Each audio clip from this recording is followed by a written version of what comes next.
மெய்யாகவே விசுவாசிக்கிறீங்க தேவன் என்னோடு இருக்கிறார், எனக்காக இருக்கிறான் அறிந்தீர்கள் என்றால் ஒவ்வொரு நாளும் ஆசீர்வாதத்தின் நாளா இருக்கும், ஒவ்வொரு நாளும் அற்புதத்தின் நாளா இருக்கும்.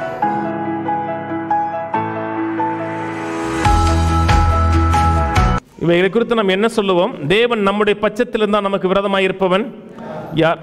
முதல்ல சொல்லுகிறார், முன்குறித்தார். எதுக்கு முன்குறித்தார்? குமாரனுடைய சாயலாய் இருக்கும்படியாகவே முன்குறித்தார்.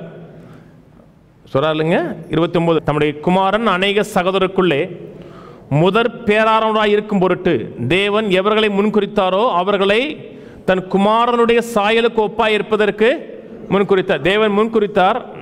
பரலோகம் நரகண்டு முன்குறிக்கல, குமாரனை போல வாழும்படியாக முன்குறித்தார். அப்புறம் சொல்லுகிறார், இவைகளை குறித்து நாம் என்ன சொல்லுவோம்? தேவன் நம் பட்சத்தில் தான் நமக்கு விரோதமாக இருப்பவன் யார்? தேவன் எதிராக இல்லை, தேவன் நம் சைடில் இருக்கிறார். இன்னைக்கு 1000 காரியங்கள் நமக்கு எதிராக இருக்கிறது. ஒருவேளை வியாதியில் இருக்கலாம், ஒருவேளை தரித்திரத்தில் இருக்கலாம், ஒருவேளை இல்லாமல் இருக்கலாம், திருந்தாத பிள்ளையாக இருக்கலாம், திருந்தாத கணவராக இருக்கலாம், திருந்தாத மனைவியாக இருக்கலாம். அதெல்லாம் இருக்கும் பொழுது ஒரு காரியத்தை மனதில் வைங்க, தேவன் என் பக்கத்தில் இருக்கிறார். தேவன் எதிராக இல்லை, தேவன் பக்கத்தில் இருக்கிறார் என்றால் எனக்கு எதிராக இருக்கிற அத்தனை காரியத்தையும் எனக்கு சாதகமாக மாற்றுவார். பிள்ளையை மாற்றுவார், சரீரத்தை மாற்றுவார், பொருளாதாரத்தை மாற்றுவார். ஏனென்றால் தேவன் எனக்காகவே இருக்கிறார்.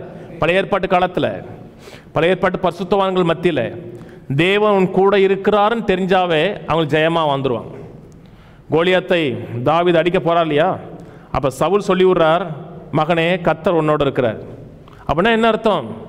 நீ தோல்வி அடைய மாட்டாய் என்ற அர்த்தம்.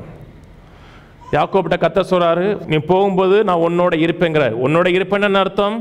எதிராக அத்தனை காரியங்களையும் பாதுகாப்பேன், ஏசாவுக்கு உன்னை தப்பு வைப்பேன், உன்னை குறித்து நான் என்ன சொன்னனோ அதை நிறைவேற்றுவேன்ற அர்த்தம்.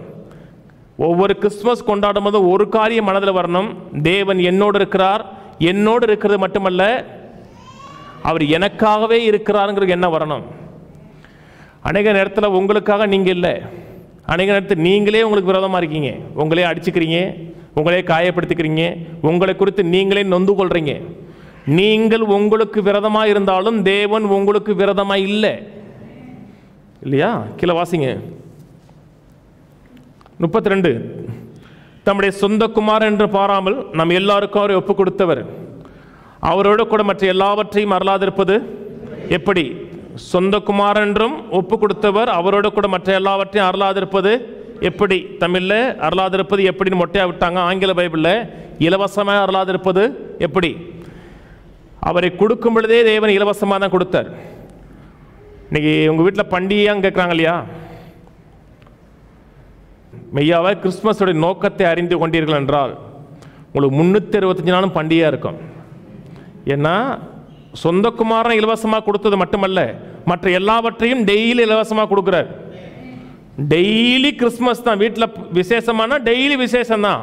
ஏன்னா டெய்லி கிறிஸ்துமஸ் தான். சொந்த குமாரன் இலவசமாக கொடுத்தவர் மற்ற எல்லாவற்றையும் எனக்கு அருளாதிருப்பது எப்படி? சுகத்தை அருள்வார். மெய்யாகவே விசுவாசிக்கிறீங்க தேவன் என்னோடு இருக்கிறார், எனக்காக இருக்கிறான் அறிந்தீர்கள் என்றால் ஒவ்வொரு நாளும் ஆசீர்வாதத்தின் நாளாக இருக்கும், ஒவ்வொரு நாளும் அற்புதத்தின் நாளாக இருக்கும். எங்களை கொண்டாடிட்டு போயிட்டாங்க, போனாங்க, ட்ரெஸ் எடுத்தாங்க, கொழு வச்சாங்க. ஆனால் தேவன் என்னோடு இருக்கிறார், எனக்காக இருக்கிறார் என்பதை மறந்து விட்டார்கள்.